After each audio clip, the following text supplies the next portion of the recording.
time for This Week in Location-Based Marketing, episode number 23. And today's date, May 1st, May Day, 2011. My name is Rob Woodbridge, of course, from Untether.tv. And with me, as always, from the LBMA, Asif Khan. Yes, found at the LBMA.com.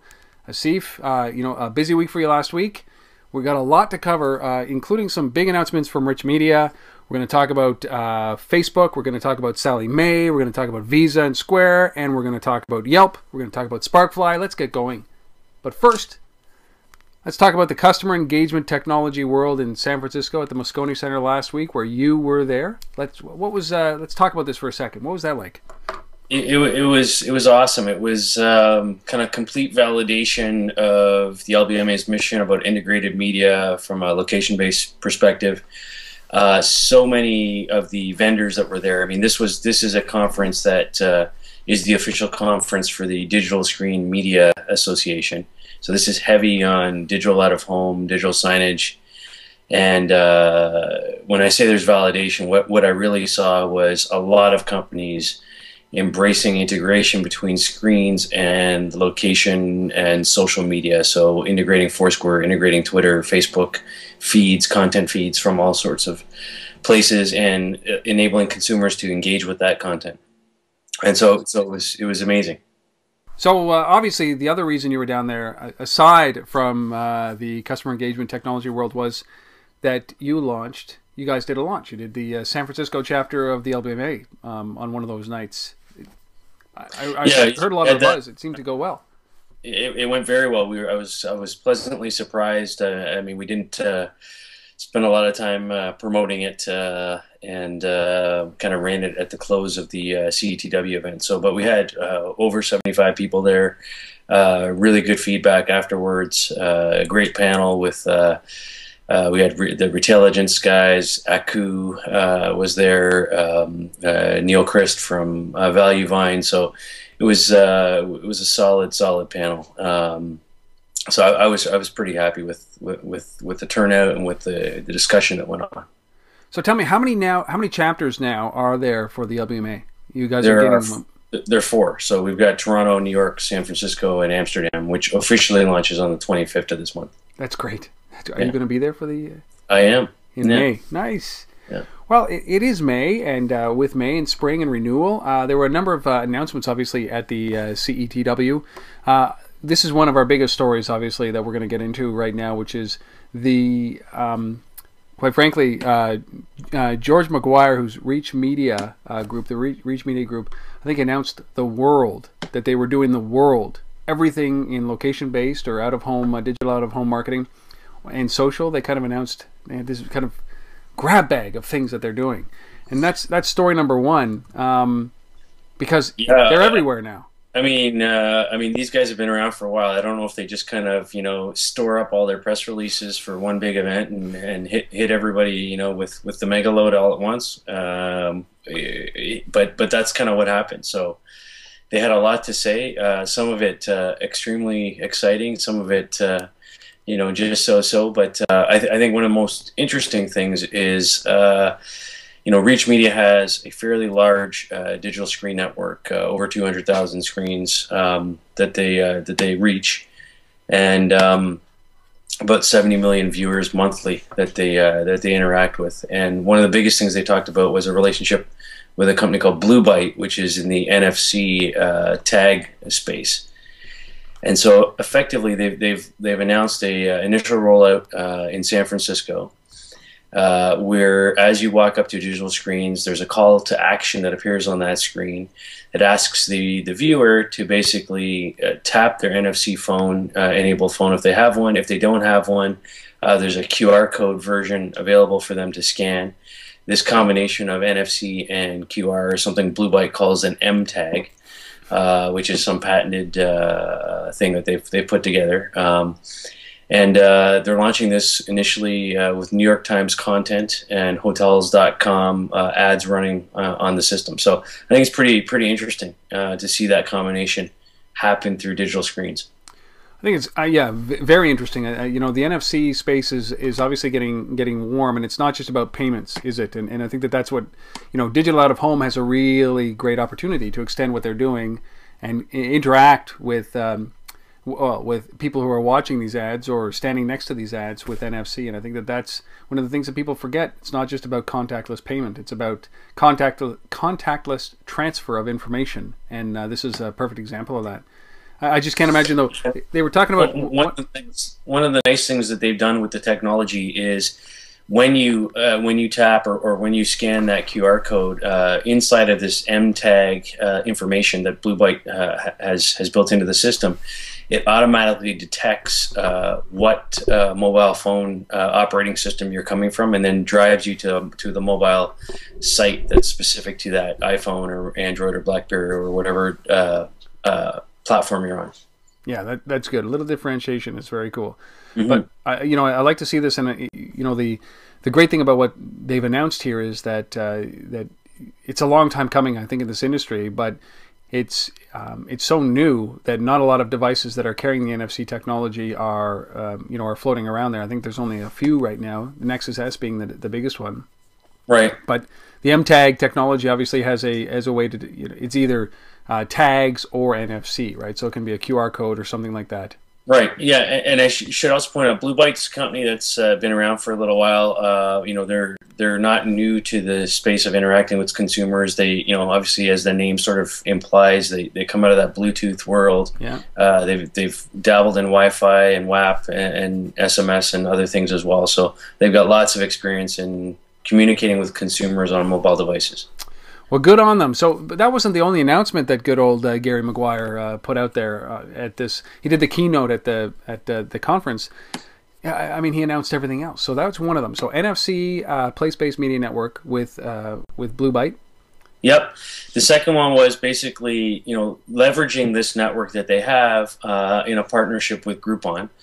And so, as we've talked about before, Groupon is trying to move from the daily deal to the location-based deal, and not just obviously through through a mobile application a la Groupon now, which we've heard a little bit about over the last little while, but also now obviously through digital screens as well. So the thought process here is as you approach these screens, leveraging this same network we just talked about. Relevant deals may be presented to you on the screen that you can take advantage of that are coming out of the Groupon network as well. Yeah, that's an interesting piece, because I always envisioned, when here in Canada we got the SO stations with the screen in the middle of the pump, and they talked about pushing ads to it. I always thought that, that was the first, I think one of the first instances of digital out-of-home marketing that we saw, and to tailor that or customize that or entice me into those, into Tiger Express and to buy something, cans of pop or whatever it is. I think this is what they're trying to do here. But again, they have a big vault of screens and millions of viewers each month, and I think this is great for both of these guys and Groupon. But again, I wonder what the impact on the company is going to be that are going to be pushing this out there. So if there's that much exposure to a deal, will people sign on again if they get a rush? I mean, remains to be seen, right? And this kind of talks to another story we'll cover a bit later in Yelp. But I think it's a good move for Groupon. I think Groupon needs to experiment. They need to find other sources of revenue, because I think we all know that the kind of margins that they've been seeing on the daily deal side are going to evaporate quickly. And not only that, I mean, they also see the writing on the wall when Facebook and Google get into it as well. And they have to be everywhere. And I think that's good for Groupon. It's good for RMG, and I think that's great for the industry, especially the digital out of home space. So RMG and Groupon are bringing daily deals to the digital out of home space, and that's good. So it was a big announcement, big keynote from Gary. I just think it was like a laundry list of new products. Yeah, so RMG's been busy. So they got this Blue Byte NFC thing. They've got the relationship with Groupon, and they also announced a relationship with a company called Locomoda.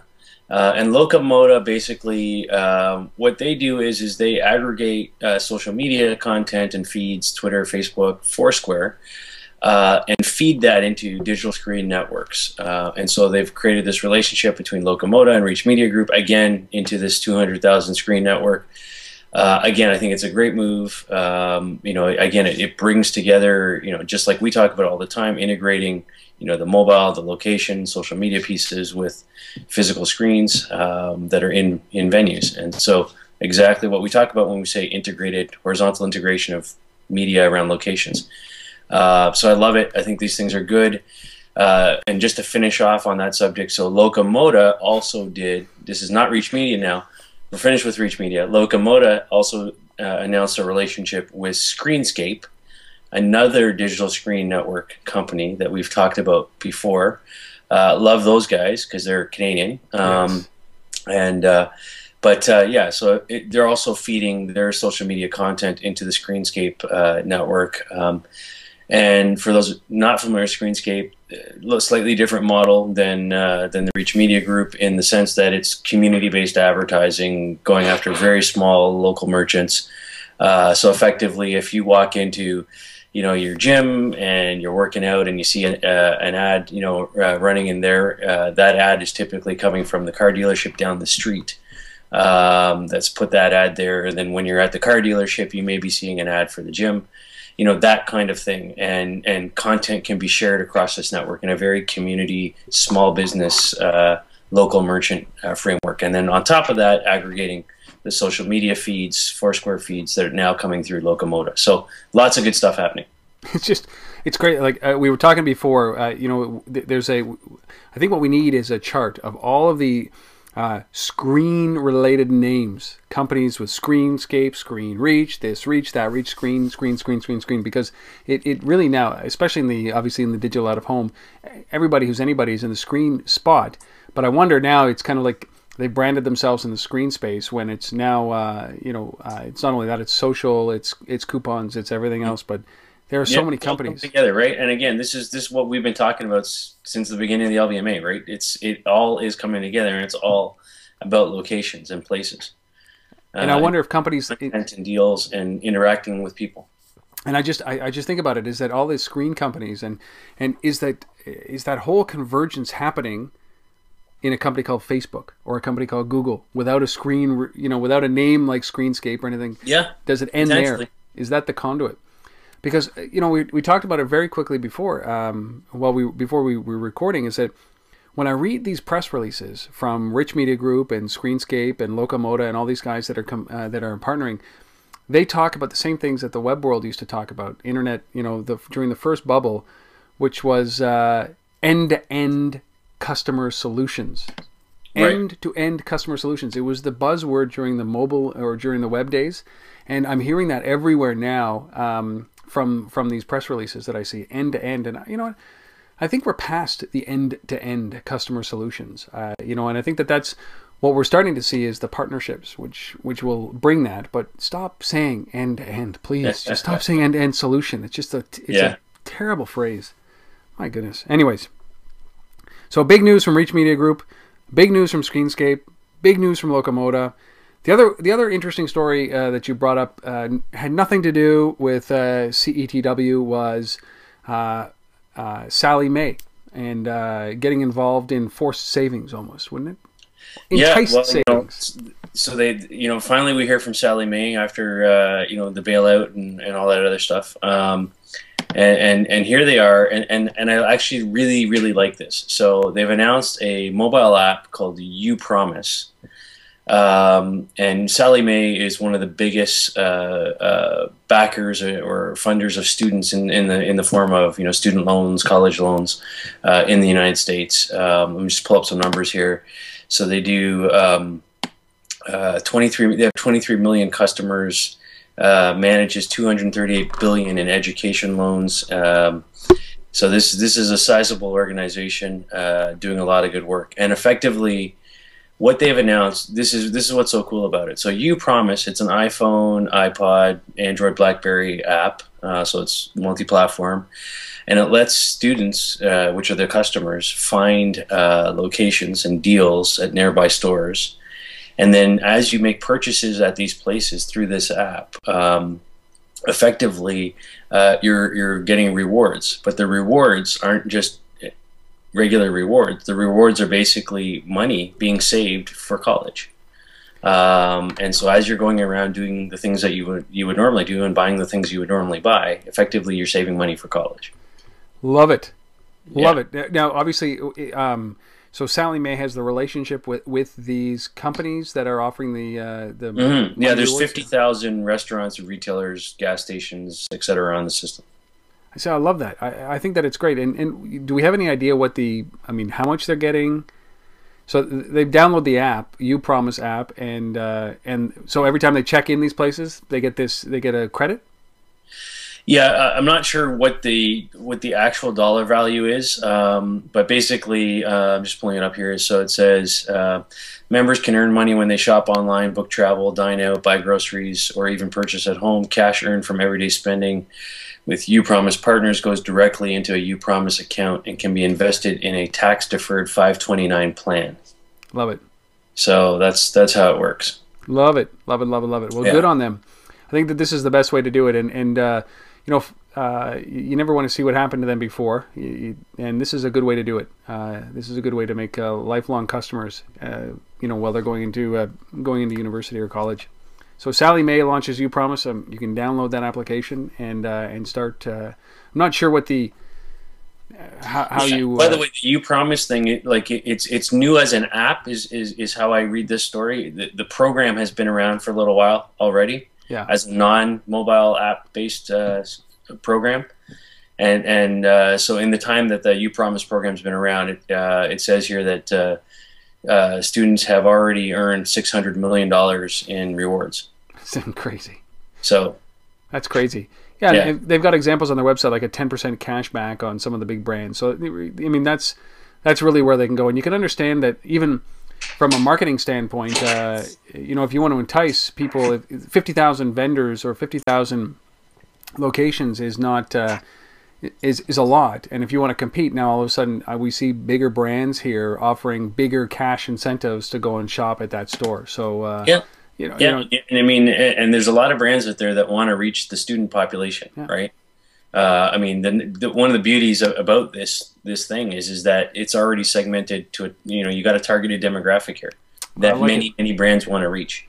Well, I even think people come to me a lot of the time and ask me about mobile strategy. How do you get into mobile? And I say, well, are you part of the Yellow Pages? Like up here in Canada, the Yellow Pages is an open API now, yellowapi.com. And they say, no, well, that's old school. And I say, well, not if they've opened up the API and thousands of developers are building apps around their data. You want to be in there now. Right. So if you're not in there, you're taking a hit. Same thing with Sally Mae. You want to get into the mobile space. You want to drive traffic and awareness of your company to your demographic. Now you want to be a part of Sally Mae simply because students are going to use this, offer an incentive to come in and participate in your location through this app. It doesn't matter. It doesn't have to be 10%. It can be 3%. But if you're the only one around you, whatever it is, yeah. So I love it. I just think I love the initiative. I think we talk a lot about lack of innovation. This is cool. This is going after a targeted population and helping people, helping these kids raise money for an education. Good. What more can you ask for? Good on them. Sally Mae, rebounding hard. So the next story, I think changes the landscape again. I love Square, the credit card transaction company or the credit card processing company, the Swipe product. That was created by I guess now he's the CEO or the VP of product development back at Twitter, but he's also running Square. But I've always wondered how they can compete against credit card companies, and then Visa swoops in and says, hey, listen, you don't have to compete against credit card companies. We're going to put some cash into you guys and partner with Square. Yeah, so I mean, Square is just super innovative, disruptive, cool. We talked about it before, but the quick 1 minute recap on what that is. Effectively, a little device you plug into your mobile phone, lets you process credit cards through your mobile phone across the mobile network. And so, cab drivers are using this, all kinds of people, businesses are using this because you don't have the big merchant credit card processing fees that you would have normally if you tried to do that, with Visa or MasterCard or whoever. And so they've done well in terms of building the brand and getting the word out there. But, there has been some reluctance on the part of bigger merchants to move with it because of the credit card companies have been anti-Square. So on the funding front, Square basically raised, the last round of funding they did was about $27.5 million from Sequoia back in January. And they had, I think at that time, about a $250 million valuation. So that's just a few months ago. Yep. And in swoops now Visa and says, hey, we want to get in on this. We want to invest in you guys. We want to partner with you and work with you to grow this thing out. Now they haven't disclosed how much Visa's come in here. The speculation is it's a small amount, probably about 8 million. Yep. But they're in. Is the point. And Visa's very publicly said we're in. And I think this is going to change the game completely for Square now, because having a credit card company behind you and part of what you're doing, it just means that disruption that they've been creating is validated. It's weird because I always thought of Square as without religion, so to speak. Right? Mm-hmm. So it was an agnostic technology that accepted every kind of processing, every credit card that you could process. I mean, through the swipe technology. I wonder what the impact of having a company like Visa behind this does for the acceptance for MasterCard or American Express or any of the other brands to get involved. I'm wondering what the strategic reason for Visa to be there. I understand that they have to. But MasterCard has launched their own swipe system in Europe. They're going to bring it over to North America. And I think, but I think you just hit on something there. I think one of the challenges Square has had up until now is it's been very much a U.S. thing. Yeah. Like Square's not available in Canada, internationally, in other parts of the world. There's no Square, and I think Visa can bring them that international merchant network, that international kind of distribution capability, and reach that they don't have today. So I think that's one of the things that I expect Visa will bring to the table.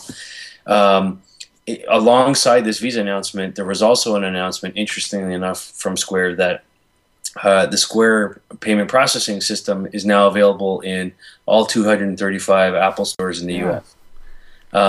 So that's kind of cool too, to see that Apple's kind of stepped up and said, "Hey, we're gonna let people pay with this stuff in our stores." I agree. I mean, leveraging Visa, being recognized by Apple and being featured or being brought into the Apple Store, it's no small feat, because if you see the quality of the product that they have in there hanging on the shelves. Yeah. But again, it's like going after the consumer world, mom and pa shops that can use this as a credit card transaction facility, software and hardware combination. And then Visa, the more I think of it, the more I wonder. So somebody out there, let us understand how this works, because to go with a Visa, I don't know if that makes a lot of sense other than its validation, because when I swipe and I have the universal swipe, I mean, the only thing I'm doing is getting onto the Visa payment network. So maybe this is a precursor to Visa buying Square, and I think that maybe that's the better. Potentially, but I mean, the whole reason Square exists, I think, is as I think Jack Dorsey put it at one point, is to bring the simplicity of Twitter to mobile payments. Is kind of how he described it. And yet, the big issue here with Square is that there's a huge market that it addresses. 90% of the American population has a credit card. Yep. 27 million merchants in the U.S. don't have the ability to process a credit card. Yeah, it's big. It's huge. Well, I think this is Dorsey's way out. That's what my feeling is that this is the because I said MasterCard's launched their own. Visa was lagging behind. Yeah, and you got other guys. You got Intuit in the game. You got the Go Payment guys. I mean, there's PayPal. They're not the game in town, right? But I think having Visa in their camp is going to be a good thing. Well, that's great. So Visa and Square equals we don't know, but and we don't know how much it is, but it's a. The rumor is 8 million. Well, sides have been drawn, obviously. So Visa's with Square, and MasterCard is doing it on their own. Diners Club hasn't tied up with anybody, neither has Amex, and we'll see how that goes. Right. And speaking of being able to pay for everything, and we touched on this a little bit beforehand.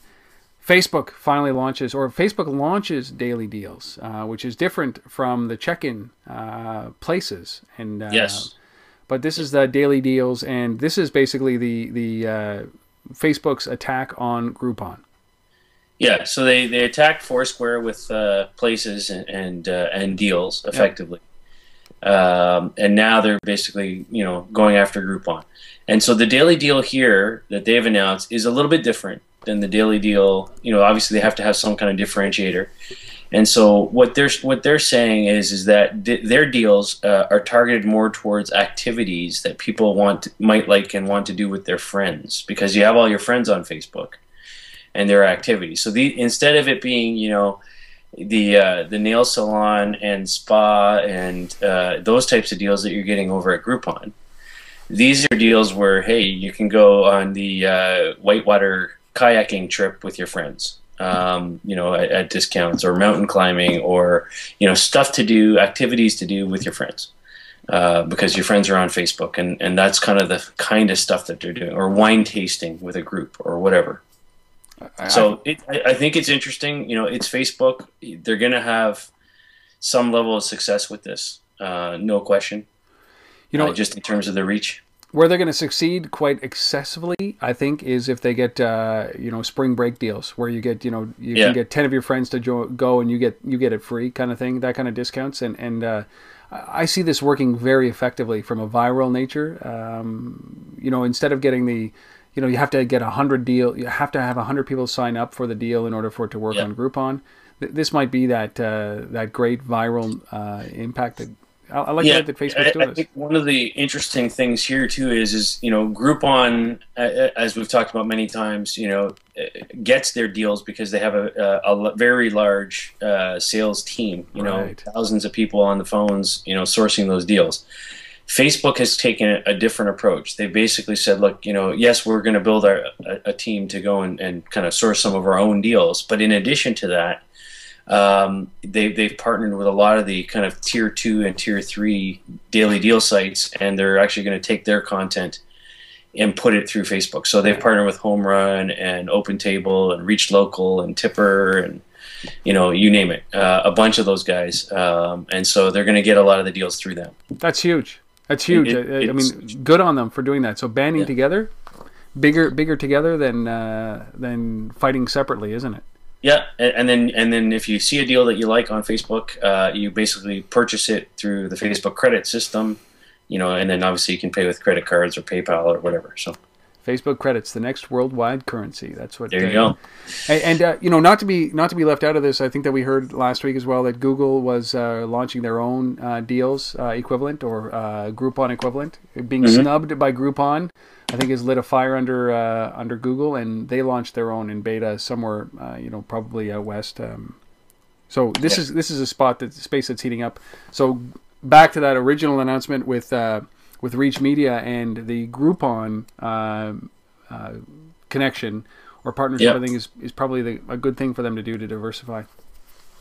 No, I like Facebook's positioning here. I think it makes sense. Yeah. So that, we covered all the stories of the week. Some big news when it came to on the funding side. A couple of deals. One coming deal, and then Yahoo acquiring a company. Let's talk about YELP, because a big announcement from YELP. Yeah, so Yelp is a company. Obviously, everybody knows who Yelp is. Been around for a long time now. But it's a company that I think is struggling to find their place. We talked about them recently when we talked about kind of Google's hot pot system and recommendation engines and recommendations on places, now that that's tied to latitude.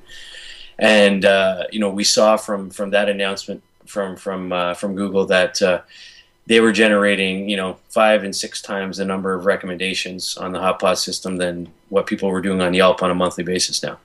And so I think Yelp is kind of falling behind. And they raised $25 million in a Series E round in January last year. So this is over a year ago, and we haven't heard a lot on the funding side since. And so basically, what they've come out and said is look, I think we think it's time to go public, and And that time is, we originally they were talking about doing that in a couple of years, and now they're basically saying time's now, Yeah. and we're going to be moving forward on that. The rumors are that they did get buyout offers from both Google and Yahoo at about $500 million, and that didn't happen for whatever reason. And so we'll see if they do go public in the next little while. Whether they have anything like that in terms of a value. You know what, Steve? Let's take a moment here and just think about what $500 million means. At some point you got to think about it. Like Groupon, I think that they're going to regret that deal. But going public is not a low pressure passive It is thing. not. Yeah. So going public versus taking $500 million and then working in a public company or pocketing a little bit of cash. Hey, take the money. That's all. Just take the money. Yeah, I'm not a big supporter of this. I don't think this is being a public company is not an easy thing to do. It's a lot of pressure, as you say, and you know what? I don't know. I mean, and Yelp is one of these companies that, to my knowledge, anyways, and I haven't heard anything different. They're not a profitable company. No. Yeah, I mean, they've yet to show a profit. So, they've got about 50 million monthly visitors, I think, on the site. So the numbers are big, but where's the revenue? A company like this is, that's wayfinding, that's being attacked on all fronts. The last thing that you really want to do is go public here. And I'll tell you a reason. If they made an offer of, if the rumors are true about $500 million rough valuation for an acquisition, there's no way that they're actually going to get that when it comes to a public offering as a value. And that's not good, because it's going to set the value going forward for that company. So say they come out and they do a $350 or $400 million round or valuation for their IPO. You've just shaved 20% off of the value that somebody has already offered you. And now you've got to scrimp and save to be able to get that point upwards. And now you're exposing your entire financials to the world when you go public. Like, take the money and run. Like, just by the time you get back up to the point where somebody's going to offer you that money, it's going to be too late. And you're going to get stomped. Yeah, I don't think this is a good move. But anyways, it's so Yelp's going public. Did they give a time frame on that? Right now? No, they just said they were looking to do something this year. Yeah, is what I read. So the answer for any kind of issues is not to go public. Like if you're trying to figure out, if you're trying to wayfind, go to Europe. Backpack. Don't go public, right? Yeah. I don't know. Well, and I think that's part of the problem. Is like they've been trying to expand internationally, and I think they're finding that difficult, because you've got the Groupons and everybody else buying all those international daily deal sites and location other location recommendation engines, and where does that leave Yelp? You gotta think that they're not profitable. Where's the revenue? What's the revenue model? And they got $27.5 million or whatever it was they got, over a year ago, a year and a half ago now almost. You got to think they burned through a lot of that. I don't know. I'm not sure there's a lot of money there to go and buy companies either. What's the noise that a dog makes when you step on its foot? Is that called a yelp? I think so. Oh, okay.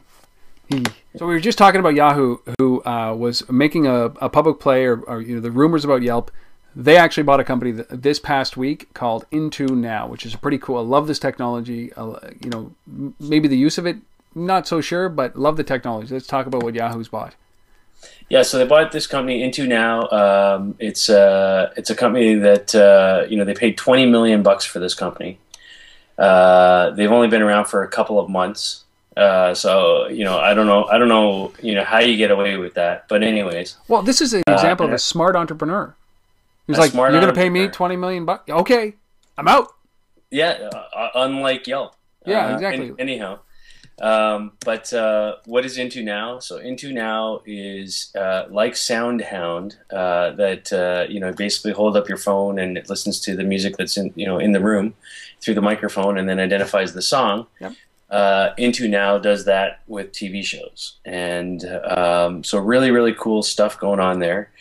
And then kind of like Miso and GetGlue and some of these kind of check-in platforms, it identifies, it listens to the TV show, identifies it, and then you can check into that show as well. And so Yahoo bought this company for 20 million bucks, and apparently it was such a hot thing, acquisition going on. Both Facebook and Twitter were also bidding on it. Well, that's why they paid 20 million. And Yahoo beat them out at 20 million. So I guess that's what drove up the price, but interesting stuff. Well, this is very good for Yahoo, simply because Yahoo's a media company and a media advertising company, and I love the fact that you hold the software up, your device up to the television show. It knows exactly what the show is, what episode it is. It allows you to check into that episode. So this is really up Yahoo's alley, very, very clearly, and the technology is great. I've seen some of this around some other programs, and this really makes sense for Yahoo. And it probably made sense for Google. It probably made sense for all of them, but Yahoo's got to win. The big thing is that obviously that drove the price up, because 12 weeks in existence for $20 to 20 something million is just, take the deal. I mean, and the numbers, I say 20 million, there's kind of a few conflicting stories on it. All Things Digital reported that it was 15 million in cash, 2 million in stock, and 5 million in earnout. TechCrunch said it's between 20 and 30. I read another story that said 20 million, but regardless of what the number is, it's a big number for a company that's been around for 6 weeks. Well, I guess the company's chief exec, Adam Cahan, is a former employee of Google and MTV, so this guy knows what he's doing. Yeah, good on him. So acquisition anywhere between 15 and whatever $30 million is for a 12-week-old company, but we are not in a bubble. This is good technology. No, this is solid technology, and I think it is a good fit for Yahoo's portfolio. Okay, great. So, well, that's it. So Yelp to go public, Yahoo acquires Into Now, done. Good week for those guys. Let's talk about the product of the week. Product of the week. So this comes from a company called Sparkfly in Atlanta. Product's called SparkQuest. These guys raised about $2.5 million recently. And effectively, it's another kind of deal system, but focused on delivering instant and repeat rewards based on how frequent people go to that particular merchant. So kind of, again, a slightly varied model around the daily deal, one-hit wonder kind of scenario of Groupon and Living Social. I like this because it's about rewarding for repeat use, right? Repeat visits. Absolutely. But in some respects, it does play into the scavengers level up and kind of Groupon's Google's new models around different levels of how good a customer are you, and ranking systems and things like that. Yeah. So it's just that it's coming out of a smaller company that's a little bit more focused and a little bit more nimble, perhaps. Yeah. So not a lot of innovation, but certainly something that can move quickly. Level or Scavenger's product is really clearly you get the first 3, right? After the 3rd visit, you're back to, you don't get any discounts or any deals or anything like that. So and I think one of the most interesting thing here is not that it's just rewarding people based on how frequently they shop at that particular merchant, but there's actually some integration in their system between getting the deal on your mobile device and integration to the back-end point-of-sale systems. And so they've integrated this with a whole bunch of the major point-of-sale systems as well. Very cool. So that's Sparkfly. They can track redemption piece, that missing redemption piece that we talk about a lot. It's actually here in this product. There are people that are just they're small companies that are getting it, and it's the big companies that have to get those small companies and understand how to do this, because I like the closing. And the nice thing is they are trialing it, right? Like, these guys are based in Atlanta. They launched it in Atlanta, and in the first 6 weeks they had 100 merchants on the system. Yeah. So I think it's working, and then we'll see whether how that rolls out to some other markets. That's great. But I like it. Sparkfly. It's at sparkfly.com. Yeah. And our resource of the week, interesting one. Obviously, this is I love this. It's like basically like it was the top 10 LBS initiatives by airlines, and this really was kind of like airport swarming, wasn't it? Yeah, so it's basically a nice little blog summary on what airlines have been doing in LBS. It includes Virgin had a program that they called the Terminal Takeover a little while back. KLM had a really cool program. I think we talked about this way back when in like one of the first episodes of This Week in Location-Based Marketing. Where it was about surprising customers, where they basically had information about you. Based on demographic profile and based on Foursquare check-ins, and so as you checked in at the gate for your KLM flight, and you were waiting to board that plane with that hour while you're sitting there waiting, they know you're there because of location technologies like Foursquare or Gowalla or whatever it is, but they also have other data on you from LinkedIn and other sources, and they use that data to surprise you with a gift of some sort based on what they know about you. So, if they know that, you go on wine tastings and you do whatever, and you're, a big drinker or whatever, they might, show up and hand you a nice bottle of wine, or things of that nature. Yep. And so that's what the KLM surprising customer thing was. And so anyways, this is a blog post that wraps up the top 10 initiatives by airlines.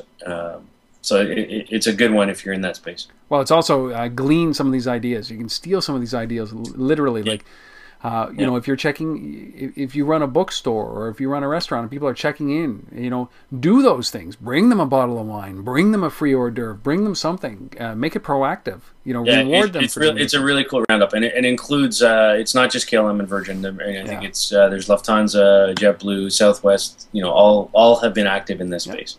Good on them. So we'll include the link in the show notes, obviously, for that. And that's the resource, the top 10 location-based service initiative by airlines. And obviously, there's I think there's 10 airlines actually. I don't think there's 2 of them that they featured.